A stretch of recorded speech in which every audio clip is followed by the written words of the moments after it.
আসসালামু আলাইকুম। আজকে আমরা আলোচনা করব ব্র্যাকের শাখা হিসাব কর্মকর্তা সম্পর্কে।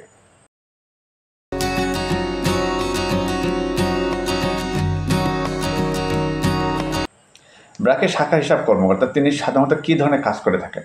একজন ব্র্যাকের শাখা হিসাব কর্মকর্তা তার প্রধান কাজ হচ্ছে হলো দৈনিক লেনদেনগুলো সম্পন্ন করা। অর্থাৎ ব্র্যাকের অন্যান্য আরও কিছু প্রোগ্রাম আছে, যেমন ব্র্যাক প্রগতি আছে, তারা মূলত কিস্তি উঠায় না, যেটা নিয়ম, যেটা তারা বাড়ি বাড়ি যা কিস্তি নিয়ে আসে না। মূলত তাদের যে কিস্তির টাকাগুলো, সেই টাকাগুলো যে সদস্য আছে সেই সদস্য অফিসে এসে টাকা দিয়ে দেয়। অর্থাৎ তাদের টাকাগুলো সংগ্রহ করা এবং সে অনুযায়ী রসিদ প্রদান করা। অতঃপর আরও যে ব্র্যাকের যে প্রোগ্রামগুলো আছে, যেমন দারিদ্র্য বিমোচন দাবি বা ইউপিজি, তারা দিন শেষে যে কালেকশনগুলো করে, সেই কালেকশন সমিতিতে কালেকশন শেষে সেই টাকাগুলো অ্যাকাউন্টসের যে অ্যাকাউন্টেন্ট আছে, অর্থাৎ শাখা হিসাব যে কর্মকর্তা আছে, তাকে সেগুলো প্রদান করা। এবং তারপরে আরও কিছু বিষয় আছে যে অনেক সময় দেখা যায় যে অধিকাংশ না, মানে ম্যাক্সিমাম কিস্তি সাধারণত টাকার লেনদেন হয়, বা টাকার লেনদেনের পরও কিছু কিছু কিস্তি বিকাশের কেন আসে, সেই বিকাশের লেনদেনগুলো সাধারণত সম্পন্ন করা। অর্থাৎ যে বিকাশের যে লেনদেনগুলো হয় সেগুলো অনলাইনে পোস্টিং দেওয়া, সেই সাধারণত কাজগুলো একজন শাখা হিসাব কর্মকর্তা করে থাকে। একজন শাখা হিসাব কর্মকর্তা এইসব কাজের পাশাপাশি আরও অন্য গুরুত্বপূর্ণ বেশ কিছু কাজ আছে। তার অন্যতম হলো যে ব্যাংকের যে লেনদেন আছে, ব্যাংকের লেনদেনটা তা সম্পন্ন করা। অর্থাৎ নিয়মিত ব্যাংকে যাওয়া এবং সেখানে গিয়ে টাকা উত্তোলন, টাকা জমা দেওয়া, যদি টাকা অতিরিক্ত থাকে যে সেই টাকা আবার সেই অ্যাকাউন্টে জমা দেওয়া ইত্যাদি কাজ করা। তারপরে ব্যাংকে যে পরিমাণে অ্যামাউন্ট আছে, সেই অ্যামাউন্টের সাথে আমরা একজন যদি একটা ব্রাঞ্চে যে লেনদেন হয়, তাদের একটা লেজার রেজিস্টার থাকে, অর্থাৎ একটা মোটা একটা রেজিস্টার থাকে। সেই রেজিস্টারে কোন সদস্য কী পরিমাণ টাকা দিচ্ছে, অর্থাৎ তার সঞ্চয় কত দিচ্ছে, সব কিছু কিন্তু সেখানে লিপিবদ্ধ করা হয়। অর্থাৎ সেখানের সাথে, অর্থাৎ লেজারের টাকার সাথে ব্যাংকের হিসাব স্টেটমেন্ট যা আছে সব কিন্তু একটা মিলানো। অর্থাৎ একজন শাখা হিসাব কর্মকর্তা সে সাধারণত অনলাইন একটি সফটওয়্যারের মাধ্যমে কাজ করে থাকে। তো সেই সফটওয়্যারও দৈনিক লেনদেন এবং যে রেজিস্টার যে থাকে, লেজার রেজিস্টার, সেই রেজিস্টার লেনদেন এবং ব্যাংক হিসাব ব্যাংক স্টেটমেন্ট যা আছে, ব্যাংক হিসাবের যে স্টেটমেন্টের সেটার লেনদেনের একটা সামঞ্জস্যতা থাকবে আর কি। অর্থাৎ সেই সামঞ্জস্যতা রক্ষা করা। কোথাও যদি টাকা অসামঞ্জস্য মনে হয়, অর্থাৎ কিছু টাকা বেশি বা কিছু টাকা কম, এরকম কিছু হয়, সেই সেগুলো সমাধান করা। এগুলো সাধারণত হয়ে থাকে হলো, দেখা যায় যে হিসাবের কিছু ইররের কারণে, যে একের জায়গায় 2 লেখা, 2 এর জায়গায় 3 লিখে দেওয়া, এরকমটা ভুল হয়ে যায়। তো সেই ক্ষেত্রে সাধারণত এগুলো হয়ে থাকে, এখানে কোনো অনিয়ম বিষয়টা থাকে না। তো এটা ভয়ের কোনো কারণ নেই। মূলত প্রধান যেটা হলো অন্যতম একটা বিষয় যে সেক্ষেত্রে ব্যাংকের সাথে যে লেজার রেজিস্টার আছে এবং অনলাইন সেকশন আছে, তিনটির হিসাবে সমন্বয় করা। এটার পাশাপাশি আরও অন্যতম গুরুত্বপূর্ণ বেশ কিছু কাজ আছে একজন শাখা হিসাব কর্মকর্তা। শুধু যে তারা লেনদেন করে সেটা না, অর্থাৎ টাকা দিবে, লোন বিতরণ বলে শাখা হিসাব কর্মকর্তার কাছে আসবে, সে বিতরণটা দিয়ে দিল অ্যাকাউন্টস থেকে, সে টাকা দিয়ে দিল এবং অতিরিক্ত যদি টাকা থাকে সেগুলো ব্যাংকে নিয়ে যা জমা দিয়ে দিল। তো শুধু এটুকুই না, এর বাহিরেও আরও অনেক কাজ আছে। অন্যতম যে কাজগুলো তার মধ্যে হলো রেজিস্টারগুলা, যে আরও বেশ কিছু রেজিস্টার আছে, সেই রেজিস্টারগুলো আপডেট রাখা। সেই যেমন রেজিস্টারের মধ্যে অন্যতম হলো, যেমন নগদায়নের পাশাপাশি খতিয়ান রেজিস্টার আছে, তারপর বেতন রেজিস্টার আছে, তারপর বিভিন্ন ফাইল আছে, ফাইল সংগ্রহ করা। ফাইল বলতে যারা প্রগতিতে লোন দিয়ে থাকে তাদের প্রতিটি লোনের পিছনে একটা করে ফাইল থাকে সাধারণত। ফাইলের মধ্যে গুরুত্বপূর্ণ কাগজপত্র, ডকুমেন্ট, এবং যদি কখনো জমির দলিল দস্তাবেজ দেওয়ার প্রয়োজন হয়, সেই দলিল দস্তাবেজের ফটোকপি বা দলিল সরাসরি মূল কপি সেখানে কিন্তু সংগ্রহ করা থাকে। তো সেই ফাইলগুলো নির্দিষ্ট জায়গায় একজন শাখা হিসাব কর্মকর্তা তিনি সংগ্রহ করে থাকেন।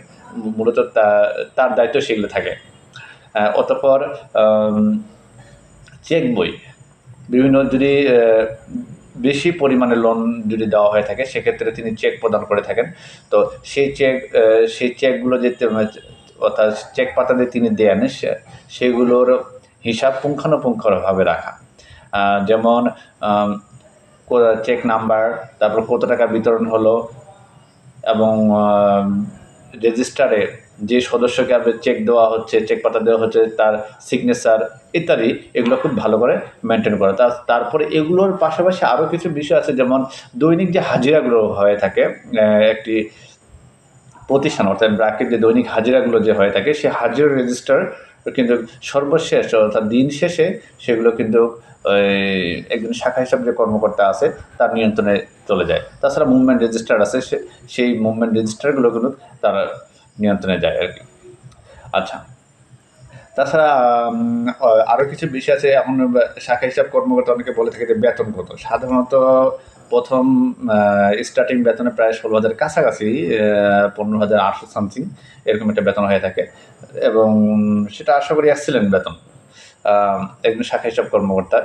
তো এখানে আরও কিছু বিষয় যে এদের বেতনটা কবে মানে দেরি হয় নাকি না, একজন ব্র্যাকের যত কর্মী আছে ব্র্যাকে চাকরির ক্ষেত্রে তাদের বেতন মাসের শেষ 3 কর্মদিবসের মধ্যে বেতন হয়ে থাকে। তাছাড়া এই বেতন বাদেও তাদের জন্য উৎসব ভাতা আছে, তারপর জীবন বীমা, তারপর প্রভিডেন্ট ফান্ড সব বিভিন্ন ধরনের সুযোগ সুবিধা কিন্তু বিদ্যমান আছে।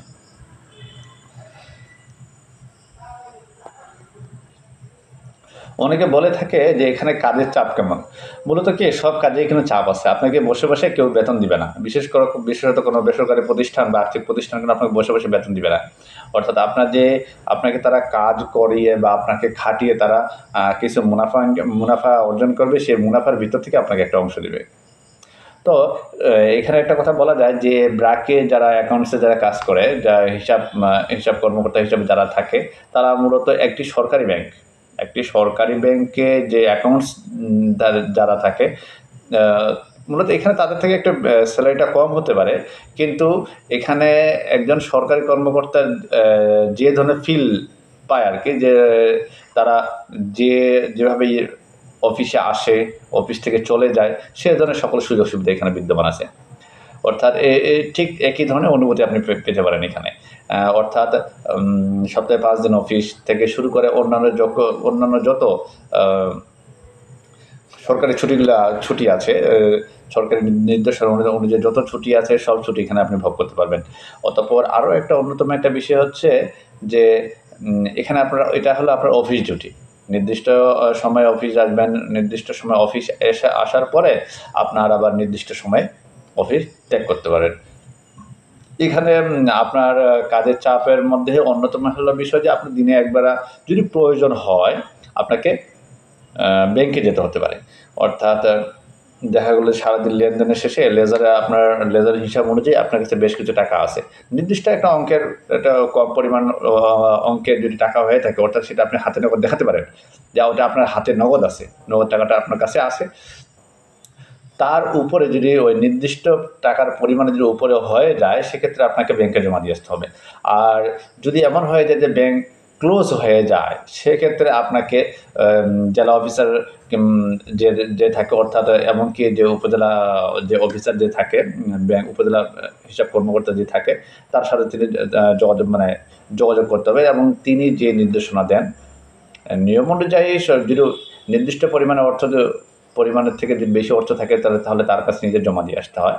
তো তিনি মূলত যে নির্দেশনা দেন সেই নির্দেশনা অনুযায়ী কাজ করতে হবে। তারপর আরও একটা অনেকে বিষয়টা জানতে পারেন যে এখানে সাধারণত ট্রেনিং দেওয়া হয় কিনা। এখানে ট্রেনিং তো অবশ্যই, সাধারণত যদি কেউ একজন শাখা হিসাব কর্মকর্তা হিসাবে যদি যোগদান করে, তার ব্র্যাকের যে ইনিশিয়াল যে ট্রেনিংটা আছে সে 5 দিন, সেই 5 দিনের ট্রেনিংটা সে অবশ্যই দেয়। দেওয়ার পরে তার পরবর্তীতে তাকে সরাসরি শাখায় পাঠিয়ে দেওয়া হয়। শাখা পাঠিয়ে দিয়ে সেখানে কিছুদিন শাখা কর্মকর্তা হিসাবেই অন্য কর্মকর্তার সাথে সে অবস্থা স্টে করে, অ্যান্ড দেন যে অ্যাক্টিভিটিস যেগুলো আছে, ব্র্যাকের যে অ্যাক্টিভিটিস আছে, শাখা কর্মকর্তার যে অ্যাক্টিভিটিসগুলো আছে, সেই অ্যাক্টিভিটিসগুলো তার সাথে সে অ্যাসিস্ট করে, অর্থাৎ সে সহযোগিতা করে। অর্থাৎ এই সহযোগিতা করার মাধ্যমে সে কিন্তু অনেক কিছু শিখে ফেলে এবং কি পরবর্তীতে কিছুদিন বাদ তাকে একটা 10 দিন থেকে 15 দিনের মধ্যে একটা ট্রেনিং দেওয়া হয়।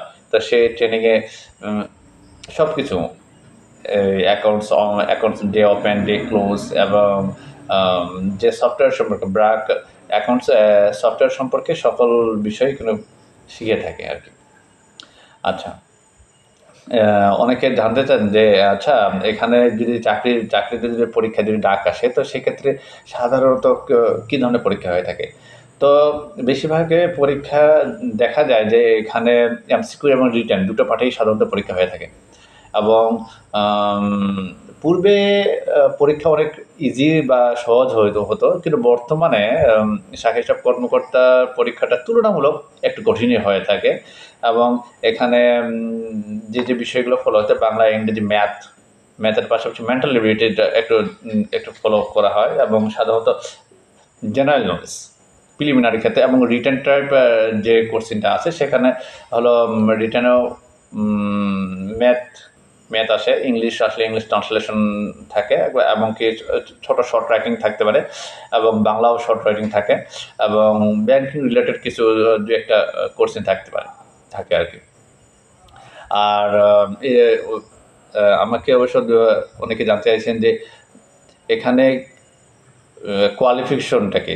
সাধারণত এখানে ম্যাক্সিমাম যে কোয়ালিফিকেশনটা সেটা হলো অন্যতম সেটা হলো কোয়ালিফিকেশন হলো বাণিজ্য বিভাগে স্নাতকোত্তর।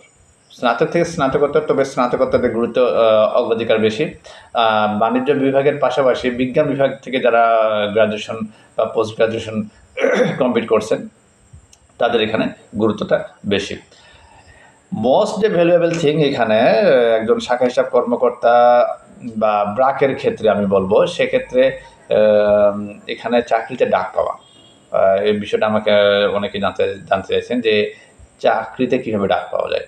মূলত কি ব্র্যাকে চাকরিতে ডাক পাওয়াটা একটু টাফ আমার মতে, আমি যতদূর বুঝি যে এখানে ডাক পাওয়াটা অবশ্যই একটু কঠিন আছে। তো ওভারঅল ইনিশিয়াল পর্যায়ে দুই একটা জিনিস আমরা ফলো করতে পারি। প্রথমত সাধারণত ব্র্যাকে যদি কোনো সার্কুলার হয় সেখানে দুইভাবে আবেদন করা যায়। এক হলো বিডি জবসের মাধ্যমে এবং অন্যটি হলো career.brac.net। এইভাবে কোনো এই ওয়েবসাইটে কোনো মানে আবেদন করা যায়। তো সেক্ষেত্রে অবশ্যই career.brac-এ আমরা আবেদন করব, কারণ এখানে একটা বিষয় যে career.brac-টা ওটা ব্র্যাকের নিজস্ব একটা সাইট।